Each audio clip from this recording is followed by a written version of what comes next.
What's up, everyone? I just got back from my first ever bikepacking trip, and I thought I would share with you the gear that I use, since I know gear questions can be super common, especially when you're getting into something new. A common theme you'll see from me is that I use gear that I already had. I am strongly in favor of using whatever you have already, unless there's like a safety issue, especially when trying something new. It saves you some money up front, and if it's something that you decide you really do like, then you already have an idea of what specific features to look for. So the first piece of gear, and arguably the most important for a bikepacking trip, is the bike. For this trip, I used my Specialized Status 140 because that's what I currently own. This bike is a capable climber, but it's more so designed for going downhill than up, so I did have a bit of a challenge with that, but it worked. The other downside to this bike, specifically related to bikepacking, is that the way the rear shock is positioned doesn't leave a ton of room for frame bags, which are a really common way to store gear. It's also worth noting that this is a mullet bike, which means the front and rear tires are two different sizes. This is really great for riding trails, but unfortunately this means if you run tubes like I do, you need two different spare tubes, which takes up extra room and adds extra weight. So if you want to try bikepacking and you already have a working bike, use that. If you don't already have a bike and are looking to get one that would be good for bikepacking, I would suggest looking for one that has decent gearing for climbing, has ample storage room in the triangle, and preferably runs the same size tire on front and rear. For a lot of bikepacking trips, especially when you're first starting out, a rear shock isn't necessary, and it also adds extra weight and takes up room that could be used for storage. Next, another piece of really important gear is your helmet. I wore a Troy Lee helmet I already owned. If you don't have a helmet, you don't need to spend hundreds of dollars on one, but just don't pick the cheapest option you can find on Amazon either. One of the more challenging aspects of bikepacking, especially for a beginner, is figuring out how to store all of your gear. This is also where things can get expensive too. There are a lot of great bikepacking bags on the market, but they tend to be kind of pricey, and I didn't want to spend that much money on something really niche if I wasn't even sure if I liked it or not. My solution was to use model straps to attach my tent and sleeping bag to my handlebars, which took care of the majority of the bulk. I also used a feed bag I had made, I believe last year, to hold snacks and things I would want quick access to while riding. Everything else I needed to carry went into my backpack, which for this trip was the Black Diamond Distance 22 pack. The model straps were the only thing I bought specifically for this trip, but I do intend to use them for other things as well. I'm happy with them, they're easy to use, and they're secure. My attachment method, however, was less than ideal. My tent bag ended up rubbing against my levers in a couple places, which after roughly 34 miles were some slight holes in the tent bag, but fortunately not the tent itself. This will be easy enough to fix with some small patches to help keep the elements out. There are other options for attaching your gear to your handlebars. Various manufacturers make both cages that attach directly to your handlebars that you can then attach your gear to, and specific handlebar bags that are made of a thicker material and can take more abuse than a tent bag. As far as the feed bag that I made goes, I was pretty happy with it. It stayed secure and I had plenty of room for snacks and some small GoPro accessories. On to the backpack. For your first trip, I would suggest using whatever day pack you already own. I used the women's Black Diamond Distance 22. This is a new pack to me, so I will be doing a full review video on it after a little more testing. But I didn't buy it specifically for this trip. It's not intended to be a mountain biking or bikepacking pack, it's more geared towards trail running, so I want to do some more running testing with it before giving my full thoughts. I bought this with a variety of adventures in mind, and this just happened to be the first big trip I brought it on. And the reason I picked this one over other backpacks I own was solely due to it being the right size for the remaining gear I had left to pack. This particular pack caused me a lot of issues actually. I have room on my bike for one 22-ounce bottle, and I wanted to carry more water than that. I figured I would bring my 2.5 liter bladder since it fit, but clearly it was not intended for the weight of that much water. It ended up really hurting my shoulders and made the climb suck more.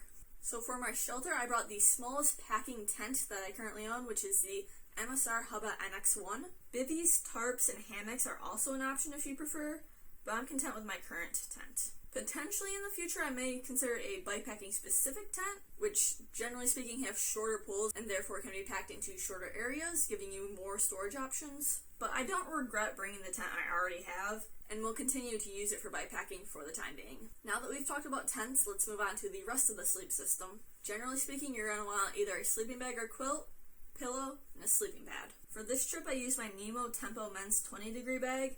If it was going to stay warmer at night, I would have brought my Rumpel instead, as it does pack down smaller. In either case, I also like to bring a sleeping bag liner, in part because it can add some extra warmth if necessary, but mainly because it helps keep my sleeping bag or quilt cleaner, and it's super easy to just throw it in the washer with all the clothes I wear camping when I get home. Also, if it's a really warm night, I can sleep with just the liner. Some people won't bring a pillow and they'll just use the clothes that they're not wearing to bed. I personally prefer to bring a small inflatable pillow, and I just left it uninflated in the hood pocket, and actually my sleeping bag liner in the sleeping bag too, and rolled all three up together and shoved it in the stuff sack. That way the liner and pillow didn't take up any room in my pack. One thing that I didn't think about is the fact that the stuff sack isn't waterproof. There was about a 5% chance of rain on this trip, and I ended up getting rained on decently hard for a brief period. It was fine this time, but next time I would likely use a dry bag instead. But this sleeping bag did work for this trip, and I'll keep using it for a while. But at some point, I would like to upgrade to something that packs down smaller. I also think a quilt would work better for how I sleep, so that's on the list to upgrade at some point, but for now, my current setup works. I used the Climate Insulated V Ultralight SL as my sleeping pad.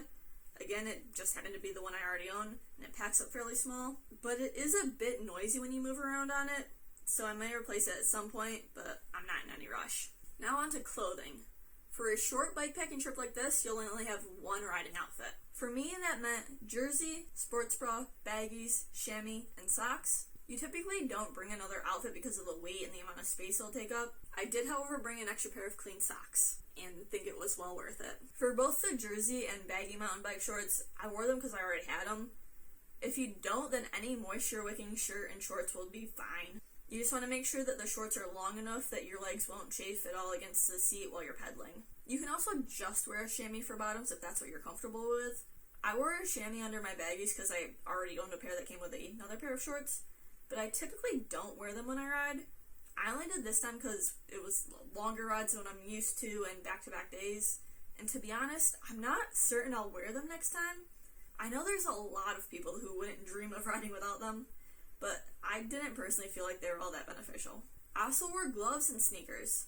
I prefer riding with mountain bike gloves, but they're definitely not necessary. And I actually didn't wear them the second day since I forgot them on my bike and they were soaked when I woke up. I ride with flat pedals, so I don't need special shoes. You can absolutely get biking shoes that are made for flat pedals that are super grippy, but I'm used to riding in my trail runners, so that's what I did here too. I brought one change of clothes to sleep in, which included a mid-layer I wore around camp at night and in the morning when it was a little chilly. If I had been willing to carry more, I think a pair of camp shoes would have been really nice, but they're not necessary. I also had a packable rain jacket in my backpack. It doesn't take up too much room and it's nice to have. I have the Patagonia Houdini jacket, but there are other options as well. On to some general camping things. For toiletries, I brought the basic ones you would bring backpacking, so a toothbrush and toothpaste. I like the toothpaste tabs for backcountry camping because they're super small and weigh almost nothing. I also brought sunscreen, a cooler cloth, trowel, pack tabs, and hand sanitizer. I would generally advise to bring a headlamp while camping, though I didn't end up using mine because I went to bed pretty much as soon as it was dark, but I would still recommend you bring one. Some other electronics, I brought my Zoleo, which is an emergency communication device. I basically had no service this entire trip, so while thankfully I didn't need it for an emergency, it was still nice to be able to message my boyfriend with my location and let him know that I made it to camp and was okay and stuff like that. I also had my GoPro 10 and GoPro Max with me, along with extra batteries. Obviously most people won't bring these, but I wanted to be able to share my adventure. Despite not having service, I did bring my phone. It connects to my Zoleo and allows me to send messages through the app since there's no screen on the device itself. Before I left my house, I downloaded the map to my phone and my watch so I could still see it even without service, and this was really helpful.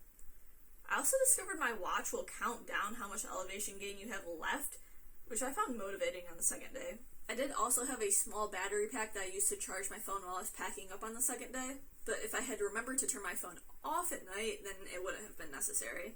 And to be honest, it probably didn't need to be charged, but I liked that security of knowing that I would definitely make it to my car and still have battery left. Next is nutrition and hydration. Like I mentioned before, I had one water bottle in the cage and I kept that filled with scratch hydration. Using a water bottle cage isn't the most efficient use of room, but it'll work for your first trip. That's something I would definitely consider changing for future trips. I feel like putting a frame bag in the bottom part of the triangle would be really useful. And I could stick my water bottle in a feed bag and then I would still have quick access to it. The first day I had a full 2.5 liter bladder. The second day I only had it about a third of the way full. And that was just for water. If I was going bikepacking somewhere where there's ample water again, I would not use a full bladder due to the weight, at least not with this particular backpack. For filtering water, I brought the Sawyer Squeeze and this bladder, which screws into the Sawyer Squeeze. I can't remember if it's pronounced Canuck or just Knock, but this is the bladder I brought. Pisgah does have bears, so I used an Ursack bear bag for all my scented items. I used lock sacks inside as they're supposed to block any smells. The Ursack just keeps a bear from getting into it. I haven't had any issues with my lock sacks yet, but I've heard a lot of people complain about the durability, so I'll likely look into other options when these do eventually fail. As for food, I brought enough snacks to eat throughout riding, mainly in the forms of bars and gels. Since this was just an overnight ride, I kept it super simple with PB&J sandwiches I made before I left for dinner, and granola with powdered oat milk for breakfast. There are a few final items that I brought but didn't end up using, though I would still recommend bringing them. These things are a first aid kit, pepper spray, and general bike repair items. For me, that meant a bike multi-tool, mini air pump, tire levers, and 2 tubes. Like I mentioned, since the Specialized Stass is a mullet bike, you unfortunately need one for each size. Let me know if you have any questions about the gear I used down in the comments. Thank you so much for watching, and don't forget to be always adventuring.